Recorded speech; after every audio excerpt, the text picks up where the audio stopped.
Good morning.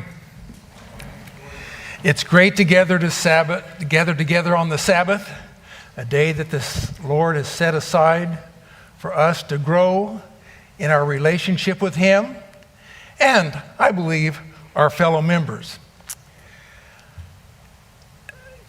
I don't know if you noticed the title in the bulletin.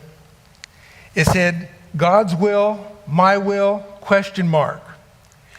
And I struggled with that a bit because, see, I put the messages on the sign, and some of the pastors get lines that are too long to put on the sign.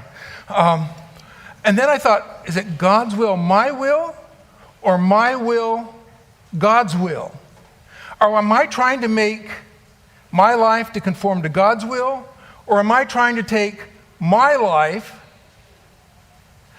God, to conform to what I want? And there's a difference there, if you think about it.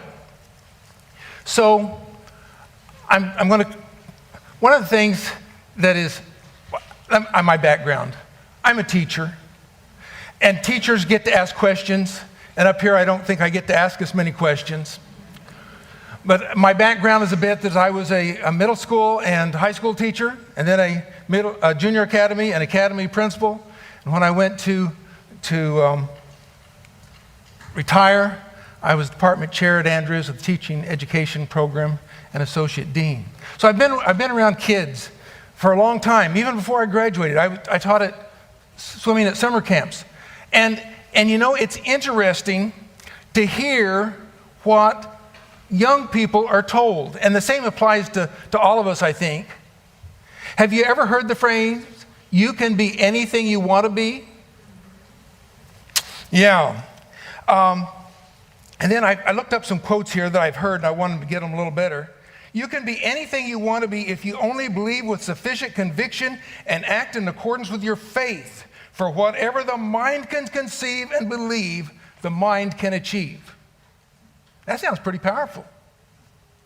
As real as your imagination and as close as your dream, believe in it, and what can be imagined can be achieved.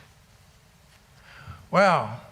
So I've heard these things, and that bothers me because I don't believe it. Well, I sort of do. Can you become anything you want to become? So we're going to talk about three things today.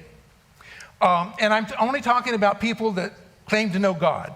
Okay, the Buddhists and the Hindus and the Muslims and stuff aren't in this sermon today. But the first one, I can be anything I want to be, and I'm not going to let God get in the way. That doesn't sound very good, does it? I think I know what God wants me to do, and I'm going to do it my way. Or I can be anything that God wants me to be. Isn't that... Well, we're going to look at some examples from the Bible. One of the things that I found interesting, especially as working in the education department, was the number of people, students, that came in with their parents. Now, I understand these are college students, and their parents were telling them what they were going to do with their life. You're going to be a teacher. It's a good career. There's always a position open.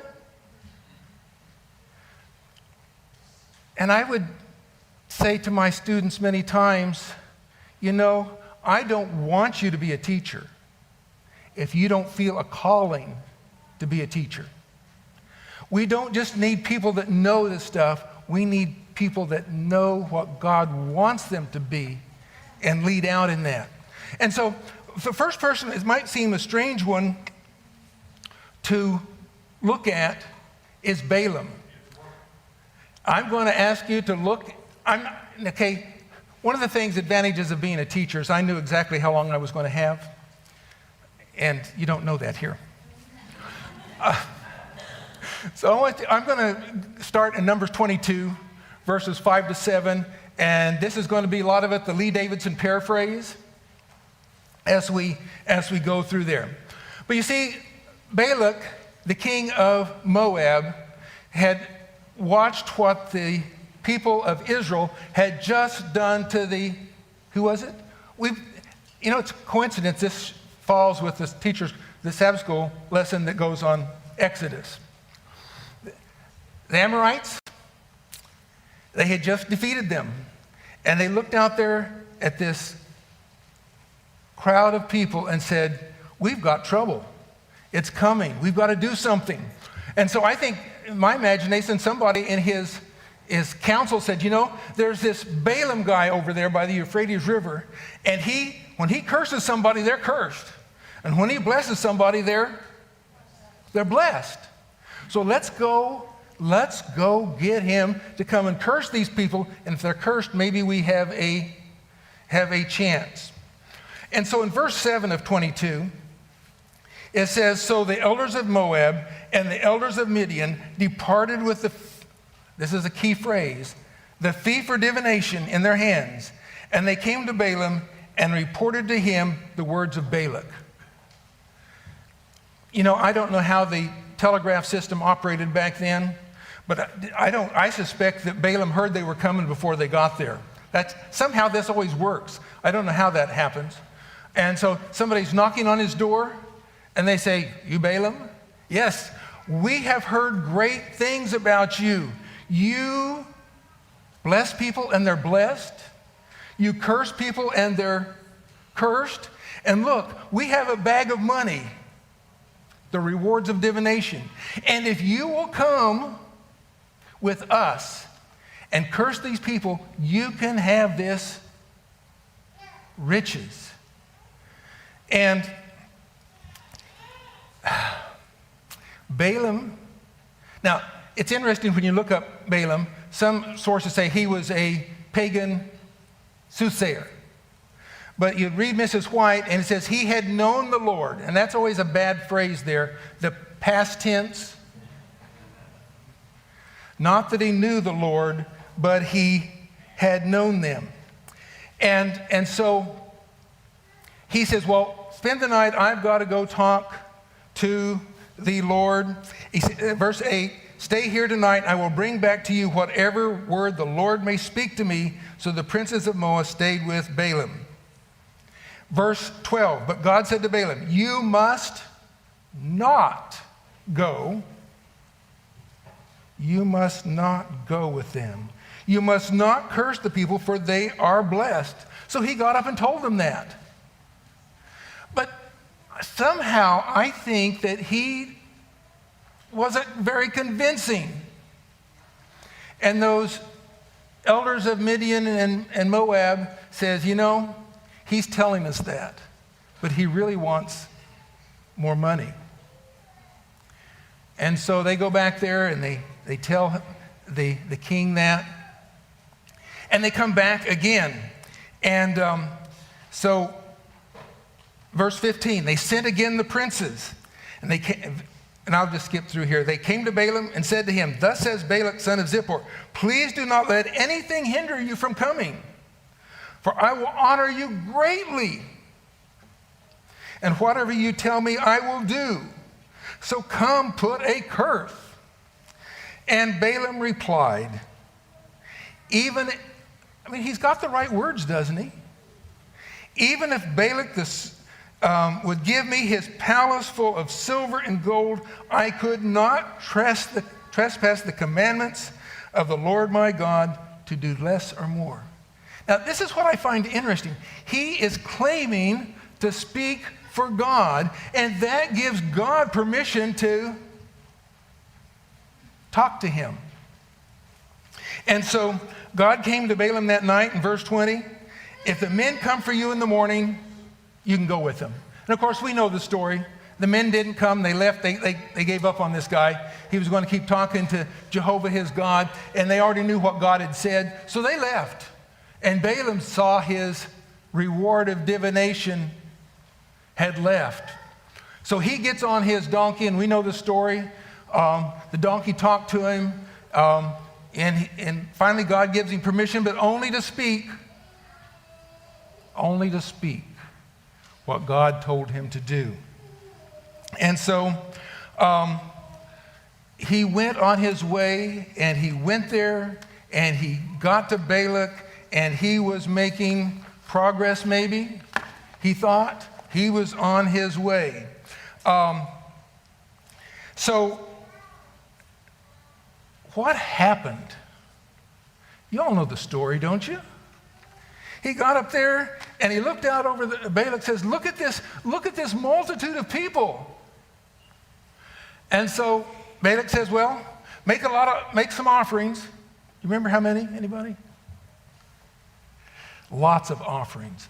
I think 7 altars, 7 a bull and just lots of stuff. And then he gets up there and he blesses the people. Whew. How did that make Balak feel? What have I done? I want them cursed, and here they are being blessed. But Balaam, as patriarchs and prophets says, was determined to receive the reward. So in talking to Balak, he says, well, okay, maybe if we go over here and we don't get to see the whole group, we just get to look at the small group, maybe you can bless them. Balak didn't give up, and I don't know what Balaam was thinking. Do you know how many times they tried to curse little different pieces of the Israelite army? People? 5 times. And it was a failure all the time. But if you look in Numbers 23, verse 10, you see that Balaam had a wish. In one of his pronouncements, he said, let me die the death of the upright, and let the end of my life be like theirs. What do we know about the end of Balaam? We don't hear that. I haven't heard a sermon about Balaam. I can't remember when. If you look at Numbers 31:8, jumping way ahead there. Numbers 31:8. Let me get it here. The end of it all, they killed the kings of Midian in addition to those slain, and he gives a whole bunch of names, 5 Midianite kings. They also killed Balaam, son of Beor, with the sword. Now, how did Balaam get into the situation? He had been blessing the people. He went back home. How did he end up being killed?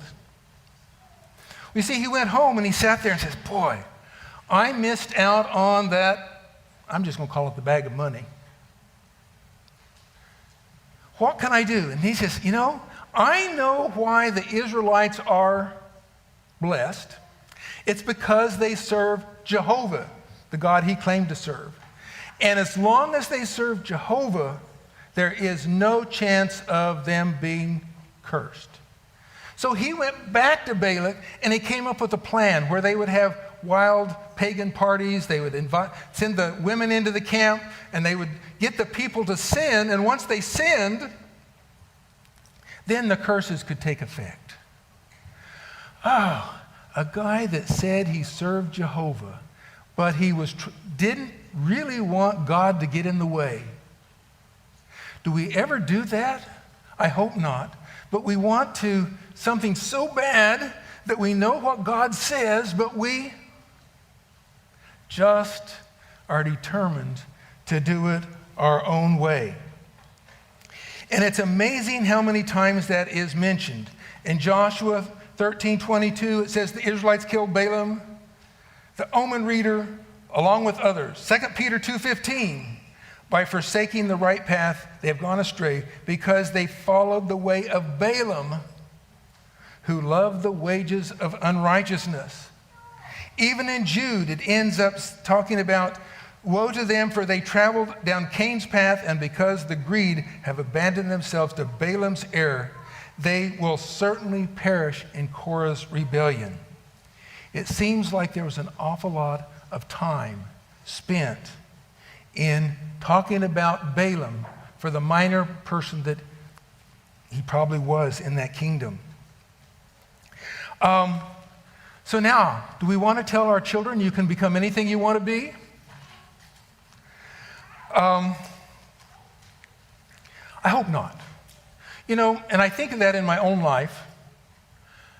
I started out to be a dentist. Now, I have nothing against dentistry, okay? If you're a dentist, this is not speaking against you. But I wanted to be a dentist because I had an uncle who was an orthodontist, who had the big house with the swimming pool and the boat and the 2 mountain cabins. And that looked pretty good to me. I'm going to be a dentist. Now, if somebody's called to be a dentist, more power to them. If God calls you, I said 2 things. I don't want to look in people's mouths all my life. And I felt God calling me a different way.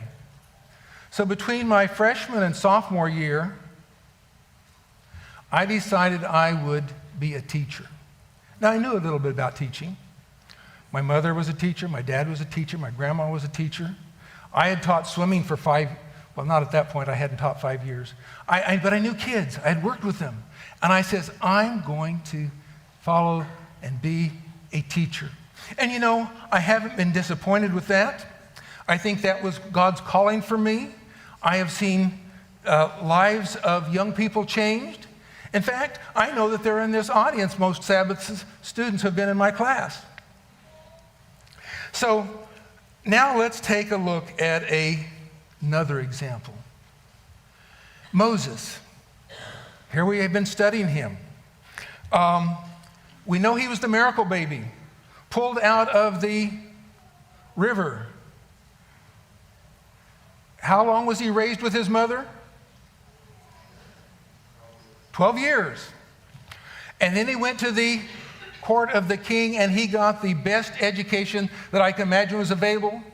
There are theories that during that time, I like archaeology and studying all this stuff. It appears that maybe he led Egypt's armies at least once. He knew what he was doing, and from that 12 years at home, he had heard about God's promise. He was the miracle baby. He might have said, maybe you're the person that's going to set Israel free. And so he was out walking one day among his people, and what happened? He saw a fight going on, a disagreement, and so he just took care of it. He killed the Egyptian. And I think he thought that the Israelites would rise up and with him and revolt. There were lots of them, remember? 1 or 2 million that would revolt against the king of Egypt. But no, the next day when he came back and saw 2 Israelites fighting, they said, who made you ruler over us? And so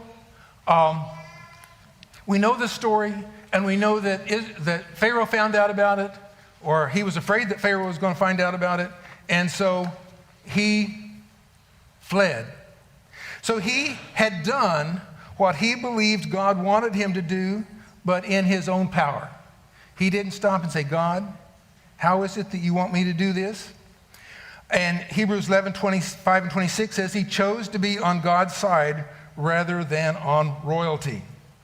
So there we go.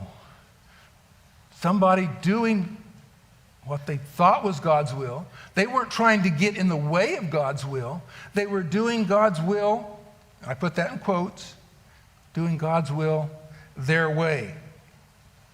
So if we go to Exodus 3, I believe it is, we find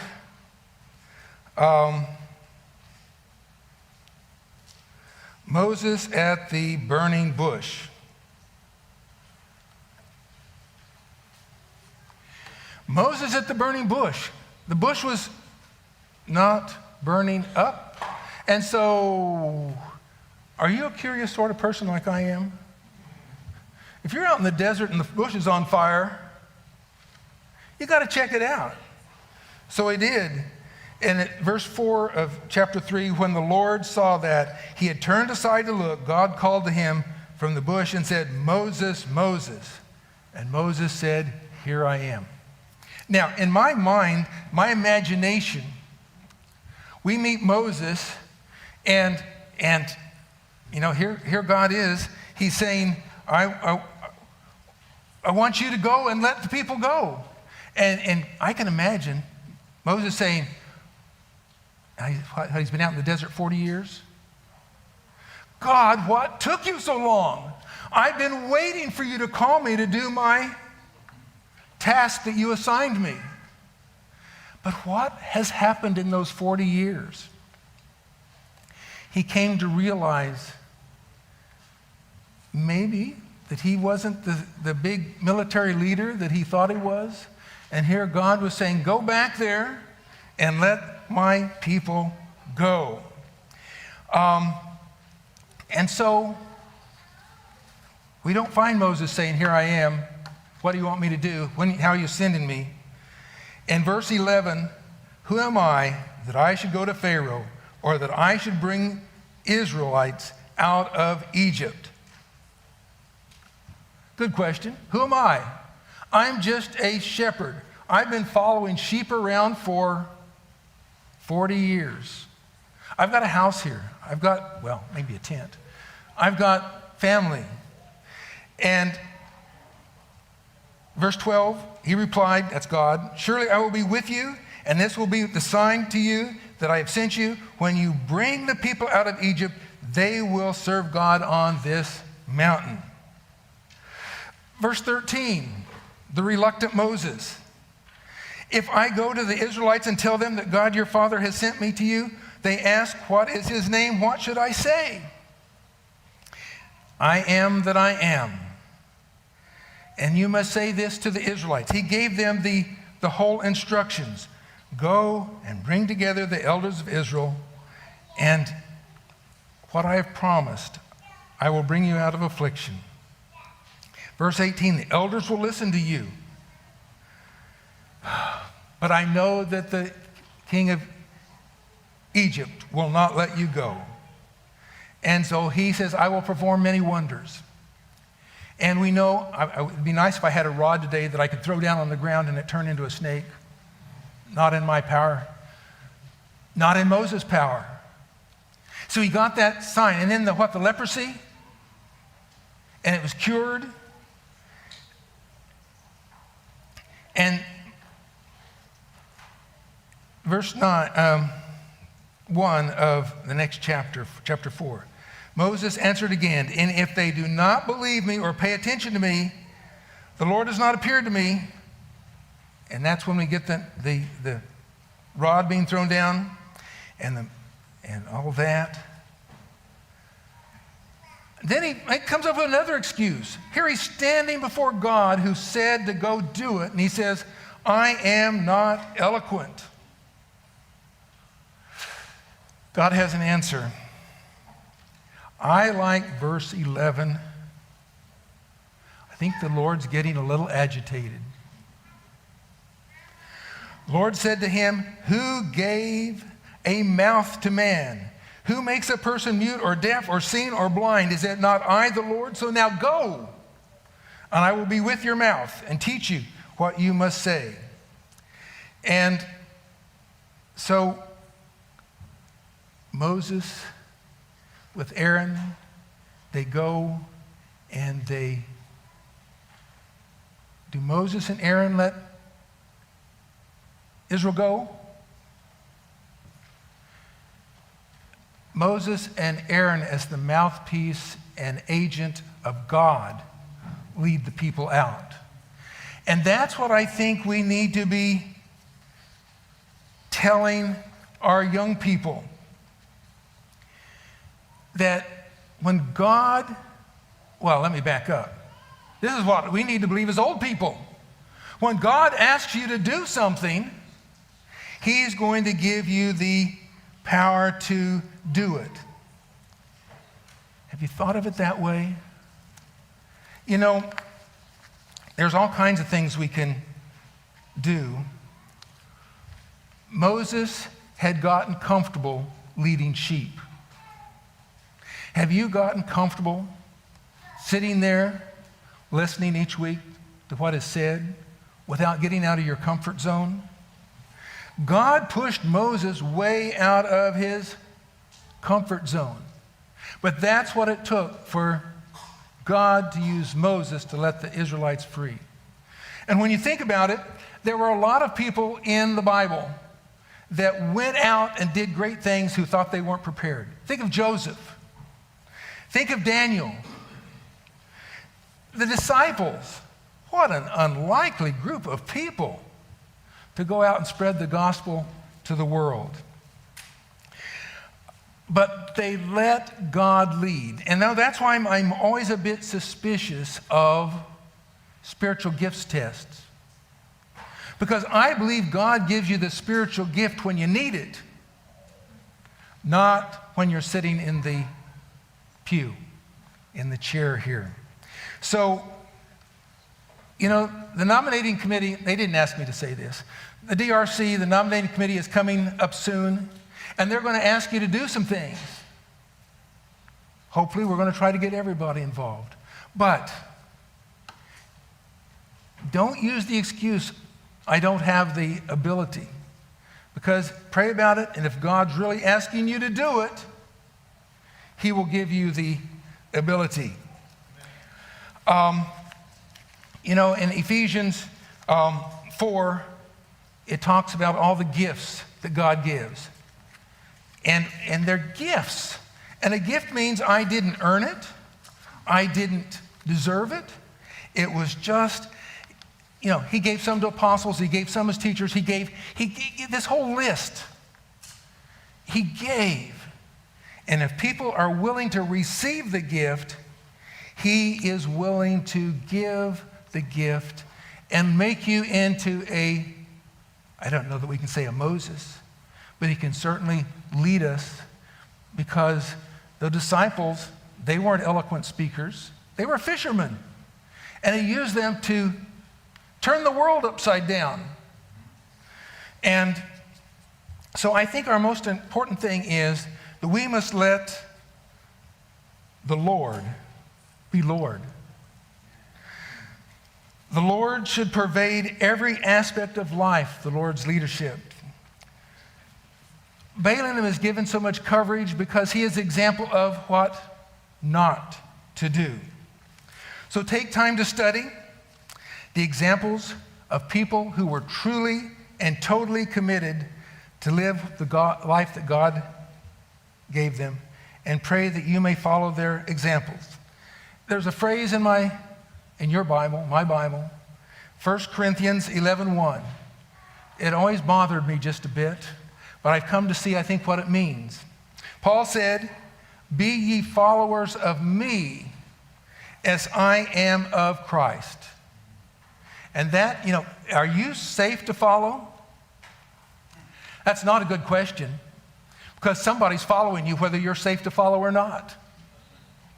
So we need to make our lives so that we are safe to follow, because we are totally enclosed in God's love, and He is willing to make us what He wants us to become. So I say, let the Lord be Lord of your life.